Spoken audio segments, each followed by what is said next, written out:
Bonjour à tous, bienvenue sur le ROI des réseaux sociaux. Aujourd'hui nous sommes en direct du salon e-marketing 2011 à Paris et j'ai la chance, j'ai l'opportunité tout simplement de rencontrer un des grands noms en France. T'as vu, je fais de la promo pour toi, un des grands noms en France de la e-réputation, mademoiselle ou madame Fadila Brahimi. Bonjour. Bonjour, merci. Quelle introduction, dis donc. J'ai essayé, j'ai tout donné, j'ai fait ce que je pouvais, je peux pas faire mieux. Alors Fadila, peux-tu te présenter à tous les lecteurs et tous les auditeurs qui vont nous écouter? Alors Fadila Brahimi, je dirige cabinet FB Associés, donc je suis beaucoup connue pour parler du personal branding, donc de la marque personnelle. D'accord. De manière générale, c'est gérer la notoriété, des marques. Hein. Et parfois je travaille justement aussi avec des entreprises pour travailler justement leur identité humaine. Tu vois, leur identité humaine. Et oui, parce que en fait, notamment sur les médias sociaux, aujourd'hui, on doit être plutôt dans la conversation, on doit créer des liens, créer des relations. Et donc une marque n'est plus simplement un logo, il faut qu'elle soit aussi un véritable média, et qui dit conversation, dit échange. Dit partage. Et voilà, et donc ça veut dire aussi que derrière il y a des messages qui doivent être portés, donc qui on est, quelle est notre histoire, nos valeurs, quels sont... Mais alors par rapport à ça, est-ce que je sais que tu as un super blog qui est www. blogpersonalbranding.com. D'accord, où on retrouve, je sais que tu donnes énormément d'informations, que ce soit tes articles ou notamment d'autres, des e-books, où tu essayes de donner vraiment un maximum d'informations aux gens qui souhaitent se renseigner sur la réputation. Oui, sur la réputation, sur l'identité numérique, sur comment gérer sur les réseaux. Je crois que c'est très tourné en fait effectivement sur les médias et très tourné également sur l'esprit d'entreprendre d'une manière générale. D'accord. Pourquoi c'est important, ça va ensemble pour toi? Oui, parce que finalement, aujourd'hui, il faut savoir en fait non seulement innover, mais être en veille. Et on travaille sur plein de choses. Celui qui s'endort sur son métier risque de passer à côté de beaucoup de choses. Les entreprises, elles sont plus éternelles. Les métiers changent, ils évoluent, les compétences aussi. Et il faut pouvoir aussi s'approprier justement tous ces changements et être en alerte de manière à se former régulièrement. Et puis demain, je suis quasiment persuadée qu'on aura tous des doubles, triples, on va dire, postures. Oui. On peut être tout à fait, par exemple, salarié d'une entreprise et puis avoir son activité entrepreneuriale à côté. Donc c'est pour ça, ce qu'on appelle l'esprit d'entreprendre, c'est le fait justement d'être, tu vois, toujours en avant et prendre connaissance, on va dire, avant qu'il y ait les changements, imposer des pions. D'accord. Et donc on doit être en veille, entre autres. En veille, alors pourquoi? Là on va rentrer dans le vif du sujet. Oui. Quand on parle de e-réputation, on me dit souvent oui, mais c'est quoi? Ça consiste en quoi? Est-ce qu'il y a une veille à faire? Est-ce qu'il y a un lien entre la veille et la e-réputation? Est-ce que tu vois quelque chose qui est commun? Bien sûr, mais c'est quoi la e-réputation? On peut déjà enlever le E. D'accord. C'est souvent une chose, c'est la réputation. Tout simplement. Je crois qu'on sait tous ce que c'est à peu près que la réputation. C'est quoi? Quelle que soit son activité, un emploi, une entreprise, d'ailleurs on regarde les personnes aussi, dis bonjour. Quelles que soient les entreprises, il faut qu'on puisse derrière, on se dit tiens, si on devait parler de moi, si on devait parler de mon service, si on devait parler de mon produit, si on devait parler de mon entreprise, ce serait pour faire quoi? Pour me recommander ou pour me décommander? Ok, les deux aspects. Donc si on veut être recommandé, parce que je pense que... le décommander, on va le laisser de côté, on va le laisser de côté. Je crois qu'on cherche tous à peu près au moins ça, sans forcément aller dans les choses extravagantes. Mais c'est sûr que par exemple pour un emploi, oui. C'est quand même plutôt agréable de téléphoner par exemple à une entreprise, de dire bonjour, voilà, j'appelle de la part de telle personne qui m'a recommandé auprès de vous. Bon, l'accueil est forcément différent. Ou si on donne un CV et puis on dit contactez cette personne, vraiment j'ai déjà travaillé avec elle, j'ai déjà pu constater sa façon de travailler, son professionnalisme, mais aussi sa personnalité, et je suis sûre qu'elle va convenir par exemple au poste que vous recherchez. C'est quand même vachement agréable ça aussi. C'est beaucoup mieux. Ça te de permet faire rappeler, de dire tiens, vous avez été recommandé par telle personne. C'est la même chose aussi pour les services, c'est la même chose pour les produits.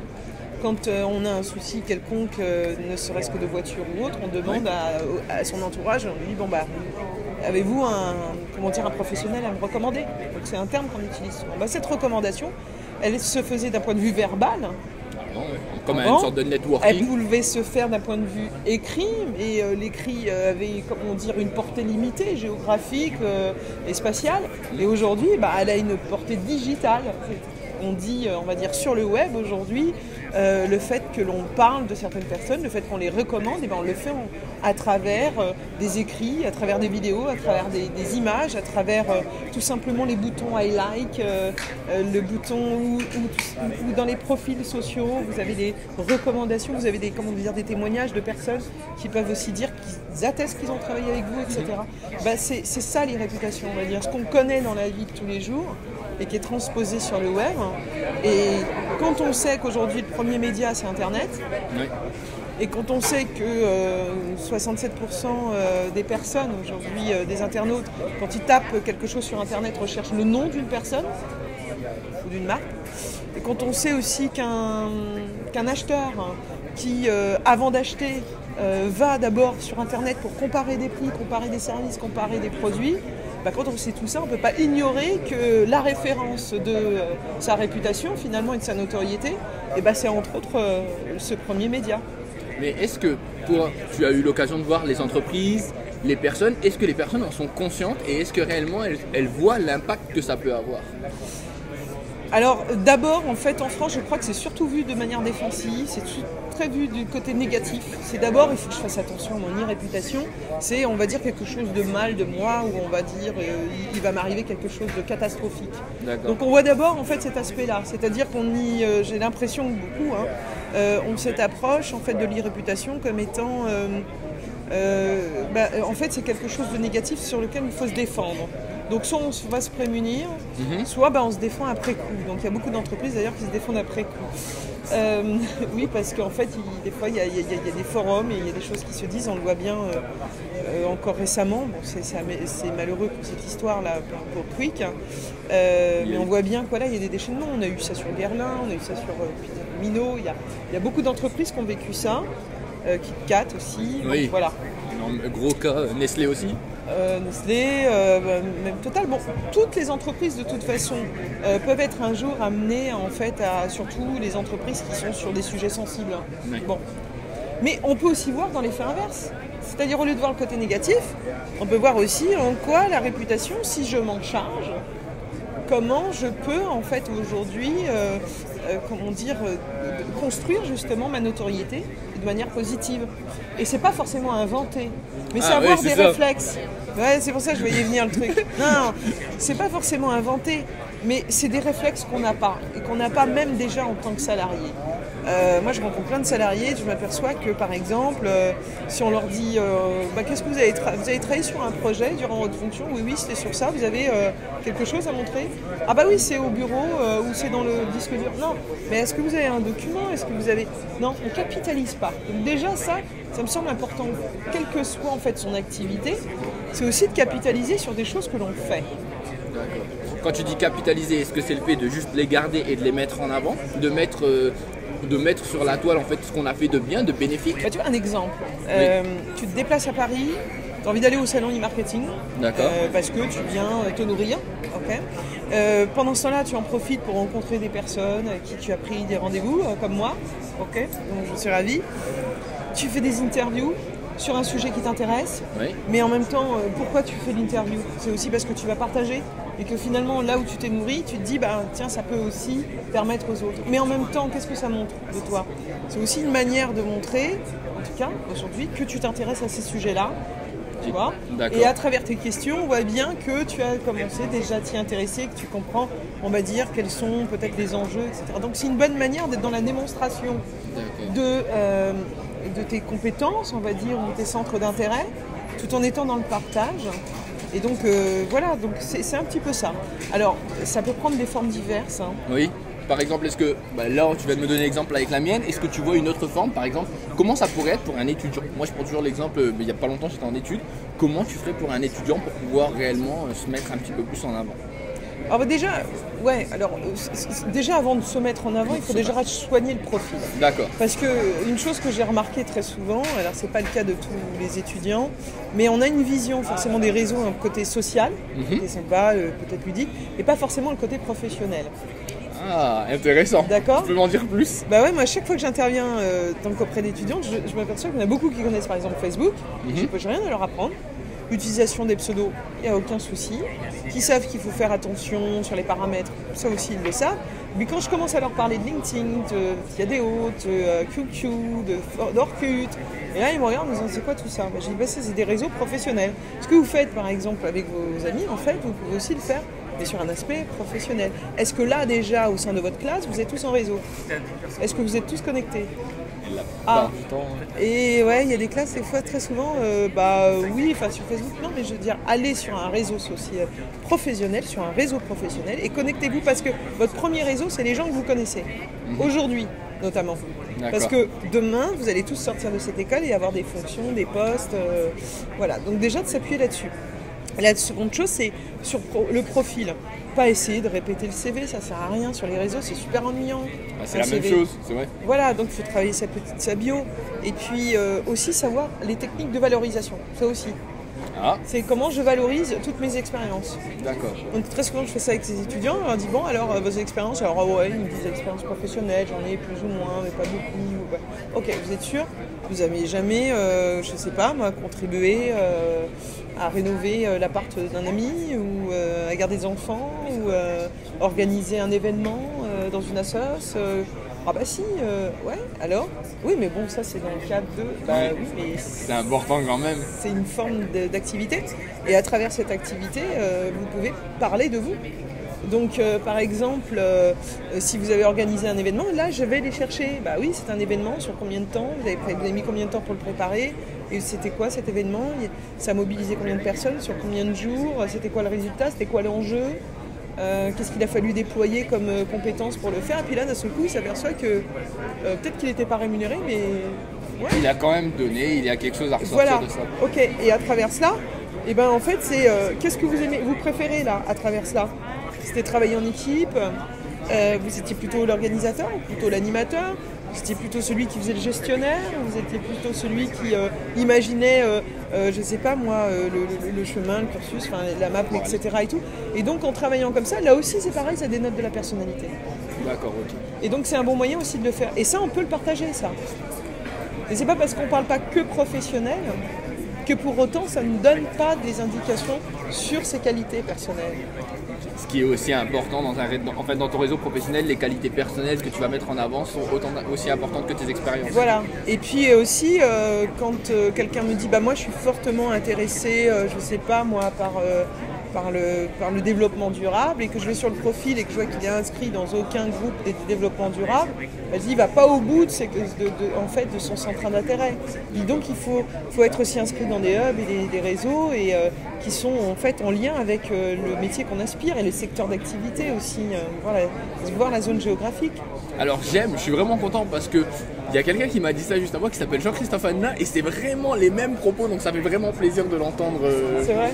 Il a vraiment la même chose sur ça, donc vous voyez à quel point c'est important ce point-là, vraiment beaucoup. Maintenant j'ai une toute petite question encore à te poser, Fadila, par rapport à ça, la e-réputation, est-ce que c'est quelque chose de ponctuel? C'est-à-dire, oui, je suis étudiant, j'aime le développement durable, je vais faire mon profil, je vais aller sur les réseaux sociaux professionnels, voilà, je l'ai fait, c'est bon, c'est terminé. Ou est-ce que c'est quelque chose que je dois faire attention sur le temps? Alors, première règle, savoir des profils effectivement qui sont alimentés, d'accord? Donc ça, je dis qu'il y a des indications, parce que ça aussi c'est pareil, moi des fois j'ai des personnes qui me disent vous pouvez pas, je cherche un job, je cherche un stage, et puis je vais sur leur profil et il n'y a rien, donc je trouve ça dommage. Bon. Donc un profil qui est alimenté, c'est une petite bio, les photos ça permet aussi quand même d'humaniser, même je sais qu'il y a les CV anonymes, mais quand même sur les réseaux, quand on ne connaît pas, c'est vrai que les profils les plus visités sont ceux qui ont quand même une photo ou une image quand même. Hein. Donc à ce moment-là, même un avatar, ça peut aussi fonctionner dans certains métiers, ça peut parler. Actif, mise à jour. Donc ça c'est comme le sport quoi, aussi, hein. Il faut faire régulièrement du réseau, hein. Il faut y aller. Alors, il y en a qui disent mais à quoi ça sert d'y aller? Eh ben, vous y allez, vous prenez des nouvelles des autres, parce que vous n'êtes pas sur les réseaux uniquement qu'on vous regarde. Vous allez sur les réseaux pour donner de l'attention aux autres, parce que si vous en donnez de l'attention, vous allez en recevoir aussi de l'attention. Ça marche aussi comme ça dans la vie. Quand on se dit bonjour, généralement on se regarde droit dans les yeux. Quelqu'un qui ne vous regarde pas dans les yeux au moment où vous voulez lui dire bonjour, il fait comme ça, vous ne lui dites pas bonjour. Et ben, donc c'est pareil, si dans les réseaux on est tous en train de uniquement mettre son profil et d'attendre que tout le monde vienne nous chercher, ben, c'est comme si on ne se regardait pas dans les yeux, donc on ne fait rien. Il n'y a rien qui se produit, il n'y a pas Voilà.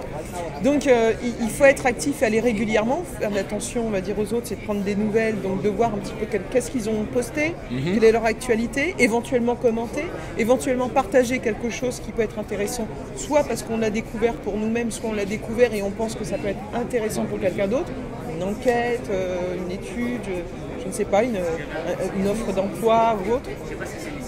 Et puis, quoi d'autre aussi, d'être inscrit et actif sur des hubs et des réseaux. Voilà. D'accord, ce que tu disais tout à l'heure, des groupes de... ça. Voilà, il y a aussi quelque chose qui plaît aussi beaucoup aux DRH, c'est quand ils s'aperçoivent qu'au-delà de ça, il y a aussi une démarche de vouloir aussi un petit peu donner son avis ou de commenter, voire même d'avoir un blog. Alors, je ne dis pas que tout le monde doit avoir un blog, on peut avoir un blog collectif, mais on peut aussi être tout simplement dans un groupe de partage et de réflexion. D'accord, qui permet au moins de montrer que tu es intéressé par rapport au... Voilà. Et puis un autre phénomène qu'on voit de plus en plus apparaître, c'est qu'à côté du profil, on voit de plus en plus apparaître aussi des agendas. Oui. Et donc c'est aussi finalement de montrer que on vient au salon e-commerce, je sais pas e-commerce, celui-là c'est marketing. Et donc si on fait du marketing, c'est bien quoi, ça prouve dans le profil, il est au salon, oui effectivement il est en recherche d'emploi, il est au salon e-marketing, c'est hyper cohérent par rapport à ce qu'il a envie de faire. Donc ça veut dire que c'est quelqu'un qui s'intéresse aux tendances, qui s'intéresse à la prospective et aussi en fait de rencontrer aussi des entreprises et qui est actif. Ça donne envie de le rencontrer. D'accord. J'ai fait un gros truc là. C'était un très très gros tour, c'est super, c'est vraiment complet. Oui, mais ça donne envie de rencontrer. Si on voit pas tout ça, en fait c'est pas que la personne n'est pas intéressante, mais ça fait plat. D'accord. Alors que avec ce qu'on vient de dire là, ça donne du relief. Ok. Alors dernière question et après je te laisse aller. Oui. Dis-moi, si tu devais donner un grand conseil, on va dire un grand conseil aux gens qui doivent faire attention à leur e-réputation, qu'est-ce que ça serait? D'abord, on doit tous faire attention, sans faire attention, on va tous devoir vivre avec une identité numérique. D'accord. Et avec cette identité numérique, il y aura ce que nous on va produire et ce que les autres vont produire. Donc je crois qu'à travers cela, toutes les questions qu'on se pose aujourd'hui vont être obsolètes d'ici 2 ans. D'accord, ouais. Pourquoi je dis ça? Parce qu'on aura tous une partie de notre passé qu'on apprécie plus ou moins bien, ne serait-ce que de voir son visage il y a 2 ans, généralement ça plaît jamais. Moi la première. Je regarde mes vidéos d'il y a 5 ans, je me dis mon Dieu. C'était les premières, tu fais je fais les... C'était pas trop, voilà. Donc je pense que il faut y prendre soin sans que ça devienne non plus une obsession, parce qu'il faut un peu de lâcher prise quelque part. On ne maîtrise pas tout. Alors je ne sais pas si c'était le bon mot de la fin. Non, c'est bon, c'est le bon mot. J'avais dit une grosse idée et je comprends exactement. Et bien voilà. Ça. Mais Fadila, je te remercie d'avoir pris du temps pour moi aujourd'hui, c'est vraiment gentil. Je te dis à une prochaine fois, donc je pense que je reviendrai voir l'année prochaine si tu as du temps. Je précise bien, d'accord? Je précise si tu as du temps. Je te remercie d'avoir pris du temps pour moi et je te dis à très très bientôt. N'oubliez pas, si vous voulez la suivre, merci, c'est gentil. Si vous voulez la suivre, blog personal branding, mais vous me trouvez aussi sur Twitter, sur About Me, avec une superbe photo, tu bois un café. Exact. Et là, c'est pas le café, là. Ouais, là, c'est plus zen, là. Merci à tous, à bientôt.